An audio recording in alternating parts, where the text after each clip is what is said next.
grape shots. Grape shots? Yeah. Cannon stuff? Mm-hmm. Lennox Honeychurch. Is that a grave? A little baby grave over here? Or is that oven? Or, you know? I don't know. It looks like the kind of thing you'd put a baby in. This is a trip that I took with David, Rob, and Jane to the Cabrits Historical and Marine Park. On the northwest coast, the 1,060-acre Cabrits Historical and Marine Park, which is part of the Dominica National Park, encompasses a 260-acre peninsula joined to the mainland by a freshwater swamp and a marine reserve of 800 acres. There's David Mattini at Fort Shirley. What are you saying, Dave? Why aren't you talking? It picks up sound. The park takes its name from the Cabrits Peninsula, which is dominated by two steep hills, the remnants of two volcanoes separated by a narrow valley. And what's it like when you watch it? Is it like bouncing around on the TV? It doesn't seem to bounce as much as you would think it would. Yeah. Because I know sometimes you see these videos and it's like hanging. This might have been the commander's house, a ghostly shell of a mansion now strangled in the gigantic roots of ficus trees. Torture. Did that come out when he was talking? The land crab is an excellent piece of nature's natural, inherently natural. Jane? Yeah. Okay.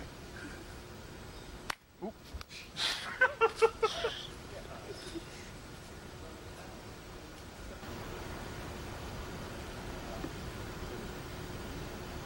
What's that sound? Tauntaun?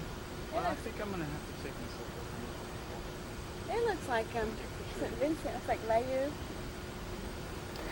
Behind the peninsula towers the massif of Morne Diablotin. The name Cabrit is a corruption of the word for goat in several European languages, and was used to name the area by sailors of various fleets who, in the early days of exploration, left goats here so they would have fresh meat on future visits. It'd be nice. The peninsula overlooks Portsmouth and Prince Rupert Bay on the south.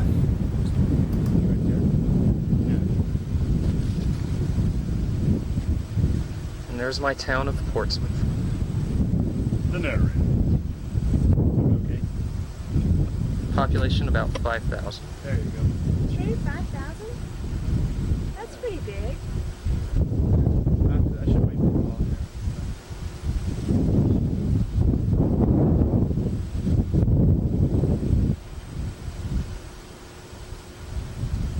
Is it the second biggest city? I've even got my school on the camera now.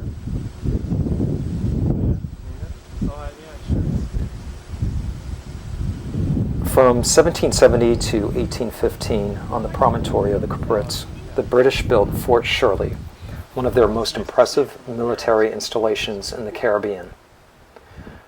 And it was to protect Prince Rupert Bay, a strategic source of fresh water drawn from the That's a rivers great that shot empty there, there. Jane.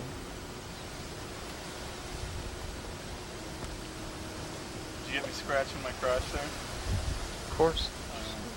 Sure you Say hello, David. Hello, David. Hi, Paul.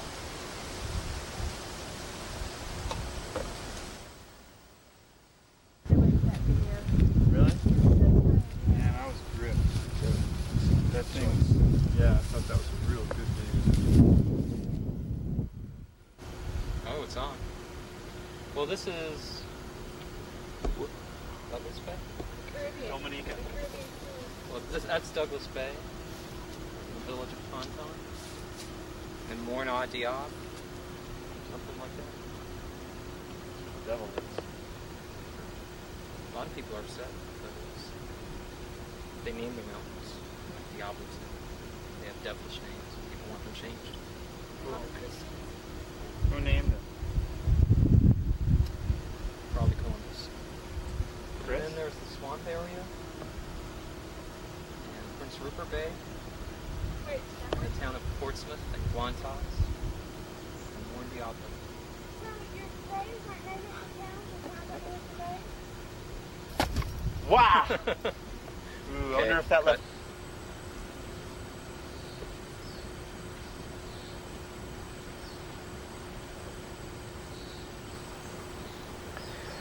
In 1990 and 91, the extensive ruins were being restored following the original plans, which had been preserved in England. In addition to the battlements, a museum has been installed in 2 restored powder magazines, and trails using the old tracks of the British garrison have been opened.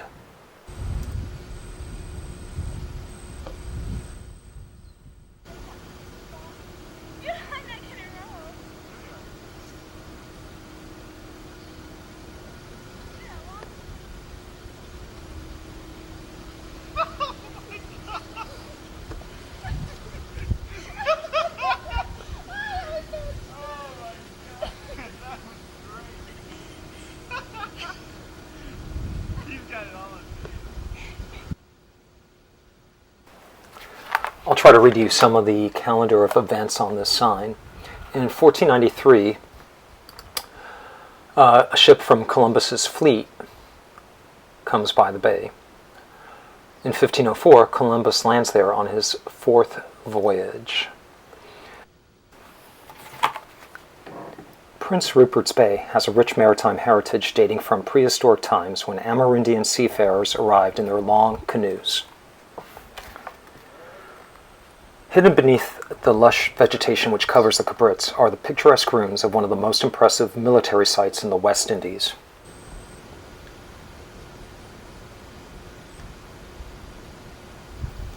Constructed between 1770 and 1815, the fortified garrison contains over 50 major structures.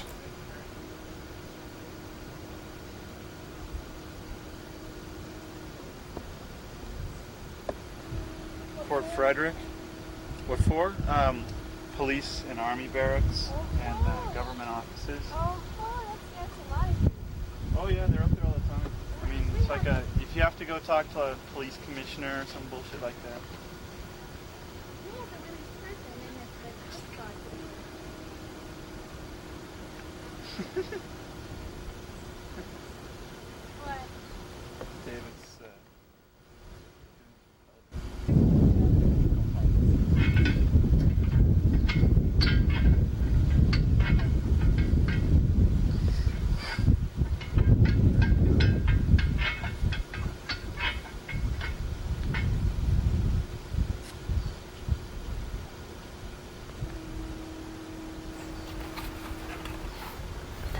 This military complex defended the north of the island during the period of colonial conflict and protected naval vessels anchored in Prince Rupert's Bay to rest their crews and collect fresh fruit, wood, and water. Most of the construction was undertaken by the British, but significant additions were made by the French during their occupation of Dominica between 1778 and 1783. The buildings on the Cabrits are constructed of the same volcanic stone found scattered all over the hillsides. Jump!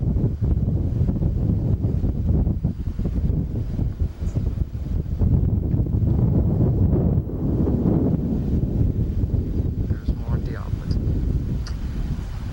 Always in the clouds.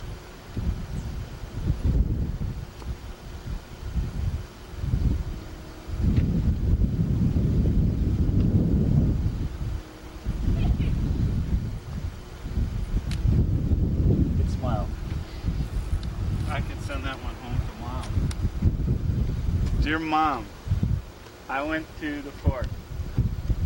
Here's a picture. Sure is big. The Cabrits was abandoned as a military post in 1854, and the luxuriant forest immediately regained control, tearing walls apart and shattering fine masonry. Several iron cannons were removed, but many were left scattered among the trees, where they still lie today. The trails used by visitors to the park were laid by military engineers over 200 years ago. The Cabrits Park is part of the Dominica National Park System. Its establishment in 1986 was assisted by numerous funding agencies in cooperation with the Eastern Caribbean Natural Area Management Program of the Caribbean Conservation Association.